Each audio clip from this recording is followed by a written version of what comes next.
Ngizothanda ukuthi ngubingelele ngiphinde futhi ngikwamukele khona la ku Big Space. Sengiphinde ngabuya ke fune indaba ke ithinto ezedisk yakhona la eMzansi. Before nje ngihlale kodabeni, cela ke mbukeli ungakhohlwa ukuthi ke ulike and ke usubscribe. Namhlanje ngiphethe ke indaba ezisematheni, indaba ke ezenzeka lapha kumaqembu akwi PSL. Ngizothinta ke la indaba ke ethinta umqeqeshi wayo ke Kaizer Chiefs yena kuNazreddine Nabi. Kunendaba ke belokhe ke trend lapha ku social media eyithinta yena kuNabi ukuthi ke uyashiya ke lapha kwi Kaizer Chiefs ekupheleni kwayo ke le season. Okumnandi ukuthi ke uNazreddine Nabi ugcine ke eziphendulele ngalamahebezi ama-rumors belokhe ke trend lapha ku social media ukuthi ke uyashiya lapha kwi Kaizer Chiefs. Lezi indaba ukuthi ke uNazreddine Nabi uyashiya lapha kwi Kaizer Chiefs zivezwe ke Sunday Times, zaphinde ke zavezwa nangamasource amaningi ahlukahlukile, even nayo ke lapha i-journalist yakhona ke la eAfrica uMickey Junior. uNazreddine Nabi uziphendulele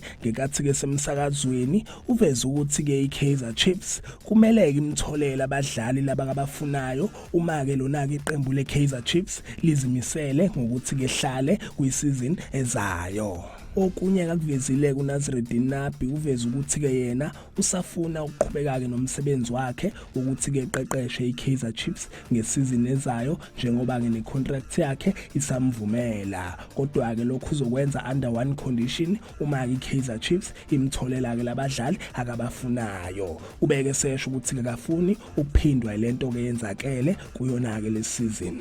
Iwona ke amazwi akhe kuNazreddine Nabi ngenkathi ke phendula ngendaba ke belokhe trend ukuthi ke uyashiya ke lapha kona ke amakhosi. iKaizer Chiefs ke njengamanje kumele ke njengoba ke kuzovulwa ke uwindi ngawo kuJune, kumele ke besayine ke abadlali abayiquality labadlali uNazreddine Nabi akabafunayo. And uma ke bengabasayini impela ke maningi amathuba ukuthi ke uNabi engashiya ke kuona ke amakhosi.